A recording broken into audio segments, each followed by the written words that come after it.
मोतीलाल जी, अनंत जैसे लड़के के लिए 15,000 रुपए कोई बड़ी रकम नहीं। और फिर आपके पास अपना मकान भी तो है। जी, मेरा ख्याल है आप 2-1 दिन सोचें। कुछ ही दिनों में हम आजादी का 75वां साल मनाएंगे, पर देश की आधी आबादी यानी कि महिलाएं आज भी अनेकों रूढ़िवादी सोच और कुप्रथा का शिकार हो रही हैं। यूं तो इस देश में ऐसी कई रीतियां हैं जिन पे सवालिया निशान लगाना बेहद जरूरी है, पर दहेज प्रथा समाज में फैली वो बीमारी है जो आज भी हमारे देश में औसतन हर रोज 20 मौतों का कारण बनती है। और दहेज की दानव ने निकल ली एक और जिंदगी। पति, सास और ननद ने दहेज के लिए प्रताड़ित किया। Hung herself at her home in West Delhi after strangling her 1.5-year-old daughter. और अभीर सिंह ये कह रहे हैं कि दहेज के चलते उसकी बेटी की हत्या की गई है।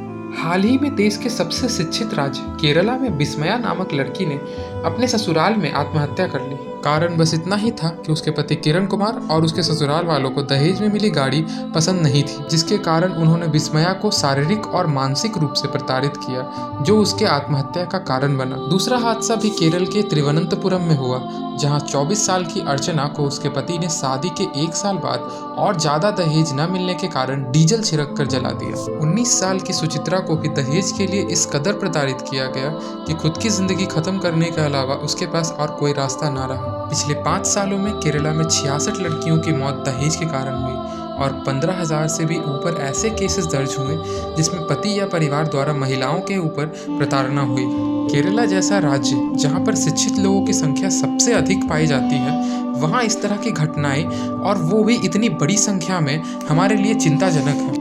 वीडियो मद्रास हाई कोर्ट के रिटायर्ड जज नूती राम मोहन राव के घर से है, जहां वो और उनके बेटे अपनी बहू सिंधु शर्मा को उसके बच्चों के सामने ही पीट रहे थे। ये कहानियां सिर्फ केरला के ही नहीं हैं, बल्कि पूरे देश की हैं। बिहार, बंगाल, महाराष्ट्र, उत्तर प्रदेश जैसे राज्यों में ये स्थिति और भी भयावह है। 2019 में उत्तर प्रदेश में दहेज के कारण 2,424 और बिहार में 1,127 महिलाओं की हत्या हुई। दहेज का प्रचलन भारत में बहुत पुराना है। इसकी शुरुआत कन्यादान के रूप में हुई थी, जहां हिंदू परिवार अपनी बेटी को कुछ दान करते थे, क्योंकि तब के अनुसार एक बेटी का अपने माँ बाप के जायदाद पर कोई हक नहीं होता था।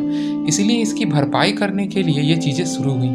पर आज के समय में दहेज का अर्थ अलग हो गया है। आज दहेज बेटी को नहीं, उसके ससुराल वालों को दिया जाता है। दहेज की रकम को दूल्हे के मार्केट वैल्यू के हिसाब से तय की जाती है, जो कि उसकी जाति, पढ़ाई और नौकरी को देखकर तय किया जाता है।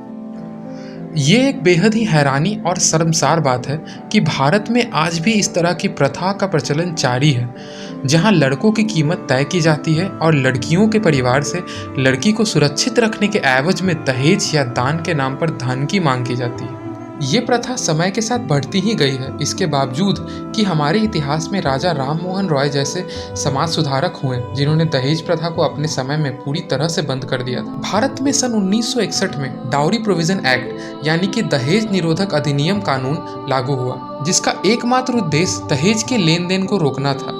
इसमें दहेज की मांग को आपराधिक माना गया और इसके लिए 6 महीने की जेल या जुर्माने का प्रावधान रखा गया। पर आज भी लोग इस कानून से बिना डरे खुलेआम दहेज की मांग कर रहे हैं। लोगों के अंदर दहेज का लालच इस कदर बढ़ चुका है कि ज़्यादा दहेज के लिए अपने बेटे की दूसरी शादी कराना और पहली पत्नी को मार देना या उसे इस हद तक प्रताड़ित करना कि वो स्वयं ही आत्महत्या कर ले, रोज की खबर बन चुकी है। The main criteria and main goal of them is to remarry him for the sake of dowry and other things. My father has fulfilled everything, but the point is they are not much satisfied with it. They wanted more and more.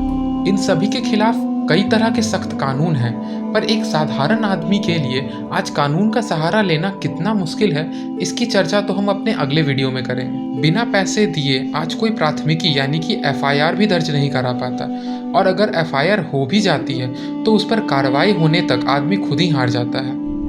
लेकिन जब बात इनके इंसाफ की आती है तो कानून अपने सारे दरवाजे बंद कर लेता है। इन्हें कोर्ट के चक्कर लगाए जाते हैं, डेट दी जाती है, भरोसे दिए जाते हैं, वादे किए जाते हैं, लेकिन इंसाफ नहीं दिया जाता जनाब, इंसाफ नहीं दिया जाता। इसी कारणवश जो संख्या हम आज देख पा रहे हैं, असल में वो संख्या कहीं अधिक है, क्योंकि ज़्यादातर महिलाएं खुद पर हुए जुल्मों को बता नहीं पाती और अगर कुछ हिम्मत करती भी हैं तो उनकी सुनवाई नहीं होती। तो जब शिक्षित लोग भी दहेज प्रथा का समर्थन कर रहे हों तो इसे रोकने का उपाय क्या है?